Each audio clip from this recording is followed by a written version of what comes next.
Hi everyone, আজকে আবার একটা গুরুত্বপূর্ণ ভিডিও নিয়ে চলে এসেছি। আজকের যে বিষয়বস্তু হচ্ছে যারা বেশি নার্সিং দিচ্ছে এনএম জিএনএম আছে এবং যারা ক্লাস 9 এ পড়ে তাদের ক্ষেত্রে একটা গুরুত্বপূর্ণ চ্যাপ্টার জীবনের গুরুত্বপূর্ণ যৌগ সম্পর্কে প্রাথমিক ধারণা। যে চ্যাপ্টারটা আছে সেই চ্যাপ্টার আমরা কিছু এমসিকিউ আলোচনা করব। ভিডিওটা শুরু হওয়ার আগে বলে দিচ্ছি যে যদি ভালো লাগে অবশ্যই সাবস্ক্রাইব করে দেবেন এবং তার সঙ্গে বেল নোটিফিকেশন আইকনটি ক্লিক করে দেবে। আর লাইক কমেন্ট অবশ্যই করতে ভুলবেন না। তাহলে আমরা চলে যাব আজকের যে বিষয়বস্তু জীবনের গুরুত্বপূর্ণ যৌগ সম্পর্কে প্রাথমিক ধারণা, যে চ্যাপ্টারটা আছে বেশি নার্সিং ক্ষেত্রে জীবন বিজ্ঞানের, সেই চ্যাপ্টার থেকে আমরা গুরুত্বপূর্ণ 15টি এমসিকিউ আলোচনা করব এবং উত্তর সহ বলে দেওয়া হবে। তাহলে আমরা চলে যাব প্রশ্নতে। প্রথম প্রশ্ন যেটা আছে, নিচের কোনটি মাইনর এলিমেন্ট? অপশন এ আছে এন, বি অপশনে পি আছে, সি অপশনে কে আছে, ডি অপশনে এমও আছে। প্রথমে আমরা জেনে নেব যে মাইনর এলিমেন্ট কি জিনিসটা কি। দেখবে যে যে খনিজ মৌলগুলো পাওয়া যায় সেগুলো আমাদের যে জীবদেহের যে কাজে লাগে, তাদের ক্ষেত্রে পুষ্টি বা বৃদ্ধির জন্য যে কাজে লাগে, সেক্ষেত্রে আমরা খনিজ মৌলকে দুই ভাগে ভাগ করি। একটা মেজর এলিমেন্ট, একটা মাইনর এলিমেন্ট। মেজর এলিমেন্টগুলো কি? যে মৌলগুলি জীবের বৃদ্ধি ও পুষ্টির জন্য অধিক মাত্রায় প্রয়োজন হয় তাদের মেজর এলিমেন্ট বলে। যেমন এনপি, কে, এফ, এস, এমজি এগুলো সব কি মেজর এলিমেন্ট। মাইনর এলিমেন্ট কি? যে মৌলগুলি জীবদের খুব স্বল্প পরিমাণে প্রয়োজন হয় সেই মৌলগুলিকে মাইনর এলিমেন্ট বলে। তাহলে এখানে দেখতে পাচ্ছি যে অপশনে এ বি সি তিনটে যে দেওয়া আছে সেগুলো কিন্তু সব মেজর এলিমেন্ট। তাহলে অপশন বি ডি যে আছে সেটা বাকি থাকছে, তাহলে সেটা হবে কি আমার অ্যান্সার হবে। তাহলে নিচের কোনটি মাইনর এলিমেন্ট? Option D. তারপর নেক্সট কোশ্চেন যে আছে 2 নম্বরে, C6H12O6 কার সংকেত? Carbohydrate, protein, fat, glucose. এটা মনে রাখবে, এটা খুবই ইজি কোশ্চেন, সহজ প্রশ্ন। যে এটা সংকেত হচ্ছে গ্লুকোজ। গ্লুকোজের সংকেত C6H12O6। তাই দুইয়ের যে প্রশ্নটা আছে তার উত্তর হবে ডি, গ্লুকোজ। এবার আমরা 3 নম্বর চলে যাব, যে দ্বি-শর্করা কোনটি? দ্বি-শর্করা হচ্ছে যে কাকে বলে আমরা আগে জানবো।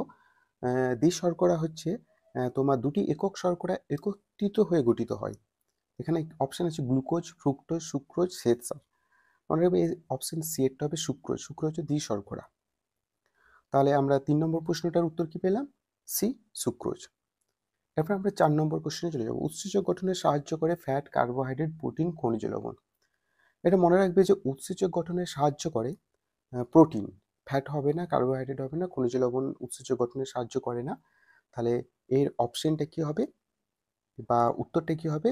4-এর উত্তরটা হবে কি সি অপশন, প্রোটিন। চলো আমরা 5 নম্বর প্রশ্নটা চলে যাব। 5 নম্বর কি আছে? নিউক্লিক অ্যাসিডের একক হলো।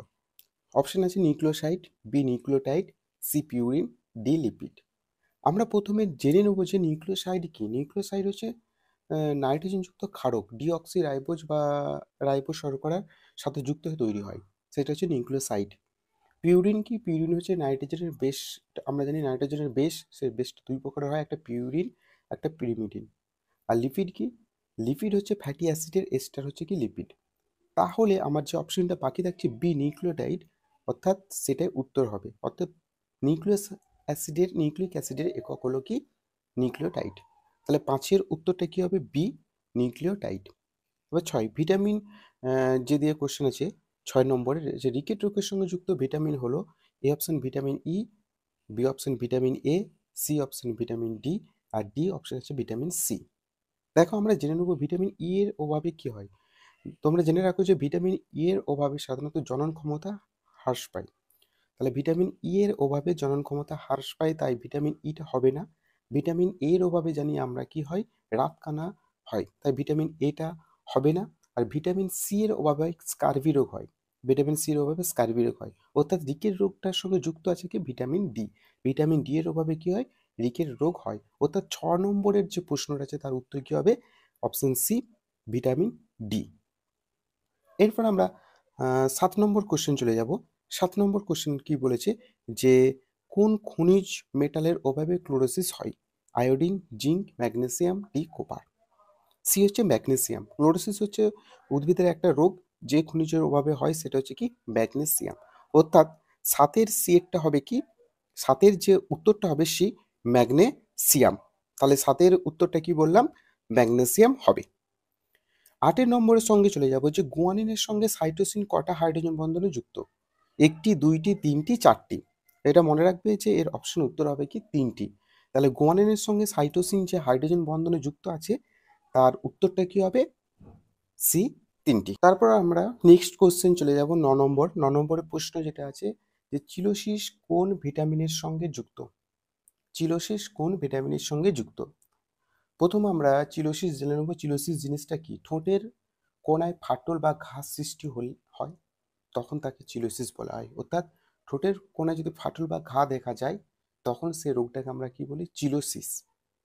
এটা কোন ভিটামিনের সঙ্গে যুক্ত? Vitamin B1, vitamin B2, vitamin B5, vitamin B12। এটার উত্তরটা হবে কি? Option B, vitamin B2। তাহলে চিলোসিস কোন ভিটামিনের সঙ্গে যুক্ত? আমরা বলবো চিলোসিস হচ্ছে ভিটামিন B2 এর সঙ্গে যুক্ত। আমরা নেক্সট কোশ্চেন চলে যাব 10 নম্বর। 10 নম্বর কোশ্চেনটা আছে কি? মেলানিন রঞ্জক উৎপাদনে সাহায্য করে copper, iron, zinc, cobalt. Melanin যে রঞ্জক পদার্থটা আছে সেই পদার্থটা উৎপাদনে সাহায্য করে কপার। মনে রাখবে, কপার মেলানিন রঞ্জক উৎপাদনে সাহায্য করে। তাই 10এরটা কি হবে উত্তর? অ্যান্সার হবে এ, কপার। তারপর আমরা নেক্সট কোশ্চেন চলে যাব, যে 11 বা 11 নম্বর কোশ্চেনটা চলে যাব। 11 নম্বর কোশ্চেনটা কি বলেছে? যে জারণ বিরোধী বা অ্যান্টি অক্সিডেন্ট ভিটামিন হিসাবে কাজ করে ভিটামিন ডি। অপশন এ আছে ভিটামিন বি, বি অপশন আছে ভিটামিন এ, সি অপশন আছে ভিটামিন কে, আর ডি অপশন আছে ভিটামিন সি। মনে রাখবে যে ভিটামিন সি হচ্ছে জারণ বিরোধী বা অ্যান্টি অক্সিডেন্ট হিসাবে কাজ করে, ভিটামিন হিসাবে কাজ করে। তাই 11 নম্বর উত্তরটা হবে কি? Vitamin C. আমরা নেক্সট প্রশ্ন চলে যাব। নেক্সট প্রশ্ন যেটা আছে 9.3 কিলো ক্যালোরি তাপ উৎপন্ন হয় কোন বস্তু থেকে? সাধারণত এই যে 9.3 কিলো ক্যালোরি তাপ উৎপন্ন হয় এটা সাধারণত ফ্যাট থেকে হয়, 1 গ্রাম ফ্যাট থেকে হয়। তাই এর যে অপশনগুলো আছে 1 গ্রাম প্রোটিন থেকে এ অপশনে, বি অপশনে 1 গ্রাম ফ্যাট থেকে, সি অপশনে আছে 1 গ্রাম কার্বোহাইড্রেট থেকে, ডি অপশনে আছে 1 গ্রাম গ্লুকোজ থেকে। তাহলে এর উত্তরটা হবে বি এর অপশনটা, যে 1 গ্রাম ফ্যাট থেকে 9.3 কিলো ক্যালোরি তাপ উৎপন্ন হয়। 13 নম্বর প্রশ্ন যেটা আছে, আমরা নেক্সট প্রশ্ন, যে কোনটি লব্ধ প্রোটিন?